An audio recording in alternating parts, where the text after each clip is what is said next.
আজ একটু chilli chicken বানাবার ইচ্ছা হচ্ছিল, মেয়েও বললো যে মা বানাও খাবো।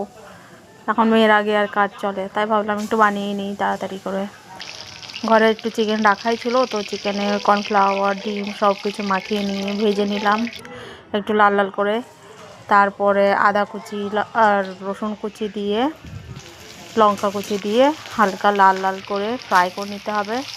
তারপর ক্যাপসিকাম দিয়ে একটু হালকা ফ্রাই করে ওর মধ্যে পেঁয়াজ দিয়ে দেবো, তার মধ্যে লবণ দিয়ে হালকা একটুখানি ফ্রাই করে নিতে হবে। আর তারপরে দেবো একটু টমেটো সস। অনেকই টেস্টি হয় এটা খেতে, একবার বানিয়ে দেখবেন ঘরে, খুবই টেস্টি হয়। তারপর দিয়ে দেবো সয়া সস, একটু ভিনেগার দিয়ে হালকা একটু নেড়ে চেড়ে নিয়ে নেওয়ার পরে এর মধ্যে দিয়ে দেবো ভেজে রাখা চিকেনগুলো দিয়ে একটু মিক্স করব ভালো করে, তাকি ভালো করে মিশে যাক মশলাগুলো। এই দেখুন বেনে রেডি একদম। একবার ঘরে বানিয়ে ট্রাই করে দেখবেন, অনেকই টেস্টি বানে এটা।